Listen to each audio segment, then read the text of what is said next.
Here's Maddie's conversation with Roy Lassiter of Carolina Core, with hopefully not as much dead air as I did last time and trying to hit the right button. So here we go. Alrighty, so I am here with head coach Roy Lassiter of Carolina Core, getting ready for that upcoming matchup against Atlanta United 2. They're coming to you guys this time. The past couple times it's been you guys coming to Fifth Third. Now they get to come to you at your stomping ground. What's been the anticipation leading up to this matchup? Yeah, I think for my group, it's just been taking games one by one, right? Our main goal is to get into the playoffs. Atlanta is again a very good team. They come off of 2 wins, a tie, and just a loss in their last game. But the team is still very much a strong team, talented players, all good on the ball, all desire and want the ball. So we're going to have to be very, very sharp and own our game and to be able to handle Atlanta and also get those 3 points. But we're looking forward to the challenge. We are in a pretty good run of form. There are things that we still have to tweak and change and just work on to get better and better and on our consistency in the game. And so we'll keep doing that. But Atlanta, they're going to come to play. And so we're just going to have to be ready for that. Now, I do have to ask, because I believe the last time we had chatted, the stadium wasn't completely done yet. You guys had the chance to actually get to play in your home stadium. How has that been, getting to see that completely done, getting the fans to come to you guys? What has that whole experience been like for you? That's been really good. At first, the boys really weren't used to it. We were used to going to stadiums where there weren't too many fans there and just going and competing. But now, coming home and getting 4,000 to 5,000 fans every single game, every single night, it's exciting. And our boys took a little bit to get used to it.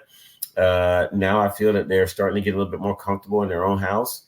And so, now they can just play. They can just play. The crowd's always there, always been great and always supported, always loud. And so, looking forward to another packed crowd, even on a Wednesday night. These guys come out. They come out in droves and they really, really support. Has it been interesting getting to see the different supporter sections that are made or the different fans? Like, is there a moment for you that sticks out that you just remember of a fan experience that you might have had? You mean as a player or as a coach? In with Carolina Core. Yeah, I think, they got the smoke bombs going, and that's pretty good, when there's a goal. So I really do like that. I think they really do. They just really get into it, and they stay in it the whole time. There's not too many things that stick out because I'm just really, really focusing on the players on the field at that time. And so, but I see it, when the games and the lights is flashing and the smoke is going up, those are pretty cool moments that I'm sure these players really do appreciate when they're playing. All right. No, enough about the stadium. We'll go back. We'll talk about the game a little bit. I want to talk about that last matchup against New England Revolution 2. A 2-1 victory for you guys. A great game as well. You guys went up, and then they were able to tie it, and then you guys got the late goal in stoppage time. What was going through your mind through that whole game? Yeah, I was like, boys, you better come through on this, especially when New England is having a little bit of a difficult time there in the season, like we've all had. And now they're a man down. And so we have a man advantage. And then, sometimes that can be very difficult as well. But I was thinking that the whole time, all right, okay, when are you going to get it? When are you going to get it? And I wanted them just to concentrate on just one goal. I knew if they just focused on just playing their game, playing fast, shifting the opposition, getting in crosses when they get in the final third, making runs, getting into the box. And we shot on goal 28 times, and so I'm thinking, you're just going to get it. And it got into the 80th minute. And I'm like, okay, it's just they got to make it happen. None of these guys are leaving the stadium if this doesn't happen. So, they got the one. And I kind of knew when they got the one, they were going to get the other one if we had enough time. But I could tell we had enough time. I saw we had 7 minutes left in the overtime. So I was like, okay, that's plenty of time to get it done. And so I kind of just stood back a little bit. I really did. I didn't, it was just keep going. It was just keep going. That was my verbiage to them, just to keep going, and it'll fall for you. And it did. It finally did. And so I was really happy for them for that moment. And I was also happy for our fans. Our fans have been waiting to have that moment to, the boys bust through there and they get it done. And they were all on the field too. I mean, a lot of the stands, a lot of the fans were all on the field, just wanting to shake the players' hands and hugs and autographs and all that kind of stuff. So for me, for them, I thought it was a good moment. It's a great way to enter in this next matchup, going up against Atlanta United, coming off of a great win for you guys. You guys are hot. You guys are having really great moments. You're on a 2-game winning streak right now. The last time we had chatted in the regular season, I know we had chatted about Open Cup as well, but when we started at the very beginning of the season, it was loss, just trying to build that up. How has it been like to really see this team grow and develop and get a little bit more under themselves a little bit? Because it's been great to watch the development of this club so far this entire season. Yeah, Maddie, it's been pretty pretty good. Yes, at the beginning it was frustrating. A bit frustrating at the beginning. I was in unfamiliar territory for sure. My staff was definitely in unfamiliar territory. We are a group of experienced players and coaches that are used to winning. And so we were coaching as such too. I mean, we were on the details of everything. We helped our players be prepared for every single match. And we put in that work so they would already know what was going to happen in the game, how the team was going to form, how they were going to shape up, what their threats, what their tendencies. And so we knew the boys were ready for it. There were little small errors in the game that cost you, and they do cost you. And we started teaching the boys that they must carry everything when they play. They must carry their careers. They must carry their families. They must carry everything, just like the staff. The staff we carry our whole entire family when we go to train and to coach and to prepare for a match. We carry everything.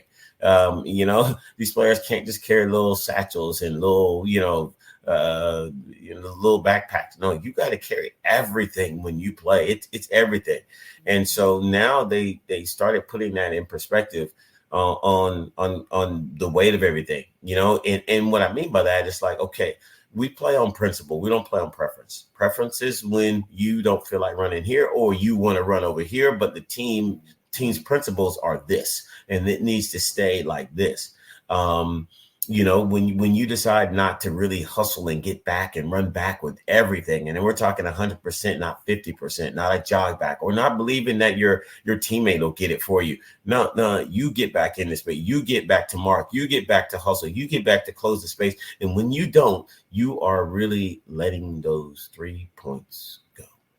And so when they start to understand that a lot more, and I just had to break it down to them just a little bit more and a little bit more and a little bit more, then they start to get it. Then you can shout those out in training. You can shout those out in games, and they don't want to lose those 3 points. And now it's like, okay, forget it. I'm going to burn rubber. I'm going to get back there. I'm going to put my head down and just get back there as fast as I can and stick to the principles. And I tell them, when you stick to the principles and the small details, you become a little bit more successful, and you have a greater opportunity to be successful and to win. And so that's a lot of that is what I'm teaching. This team is brand new. Other teams have been around for 2 years and 7 or 8 months now. We've been around for 8 months since February. So are we supposed to be in this position? Are we supposed to be able to compete this well? Are we supposed to be able to beat the first place team? Are we supposed to? I don't know. I compared to Cincinnati, to the last 2 years, and now look at where they are now, because it just takes that much time.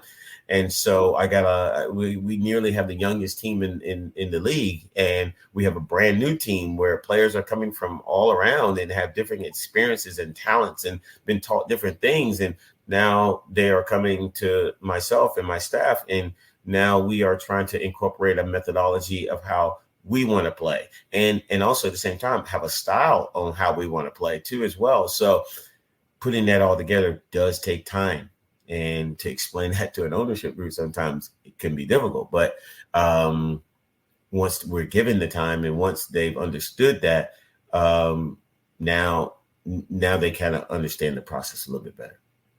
And it's a great time too as well. You're getting right into the last couple of games of the MLS Next Pro season. You're up there in 11th, Atlanta United's in 12th. It's such a close Eastern Conference. So close. Like any point, every single point matters at this point. Is that the mentality looking forward, that every game at this point, you need a result, whether it's a point, whether it's 2 points, 3 points? How important is it moving forward, and especially going up against a huge struggle that is the Eastern Conference right now? Yeah, no, it's life. It is life. It is oxygen. It is life. It is everything. It is everything. No, the 3 points are everything. And we train for 3 points. Yes, we want to get points, period, in every single match, especially from now on. Every single point counts. And yes, the conference is tight. You win 2 games and then you're probably up in the 8th place spot. You're nearly in the playoffs now. And so we're fighting to get in there.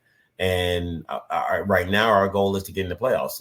But we know we have to take it game by game. And we know we have Atlanta United that's right in front of us that are going to deny that opportunity for us. And we're going with everything we got. And we know that. And this is our 3rd time playing Atlanta.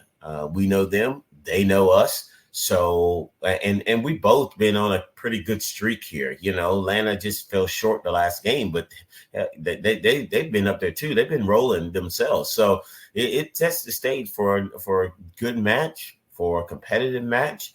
We're going to think nothing different. We're going to believe and stay confident in what we do and believe in what we do and how we train and hopefully, get those 3 points.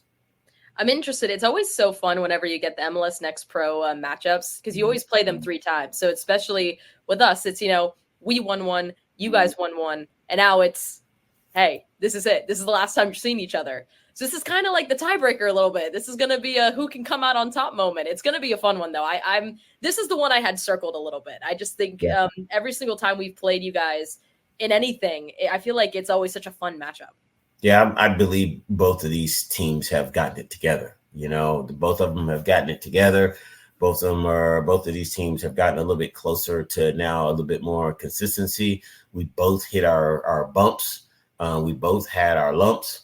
And so those are learning moments, right? None of us like to lose. No one, absolutely no one. And so, but we need them though. We need the losses to help us grow and learn and straighten that curve of understanding. So we all need it. So I'm just taking it with that kind of attitude. I think that has gone a long way with our group too. The word attitude, having an attitude, winning mentality, and giving it everything you got. And so that's what it is. And again, both of these teams are finding their way for sure, and pretty much have found their way. They just need to stay consistent with it, right? Both teams, and so that's all we're trying to do here, and we're trying to make history for ourselves as well. First year in MLS Next Pro, and we want to make it, and we're going to try our best to make it into the playoff in our first year as well. It's going to be a fun matchup, but Roy, as always, thank you so much again for coming on.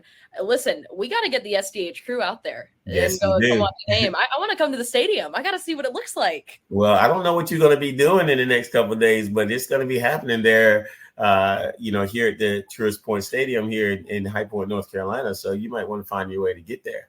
Listen, I will try any way I can. I want to come up there at some point. It's going to be so much fun, though. And again, Roy, always a pleasure. Thank you so much for coming on. Absolutely, Maddie. Take care.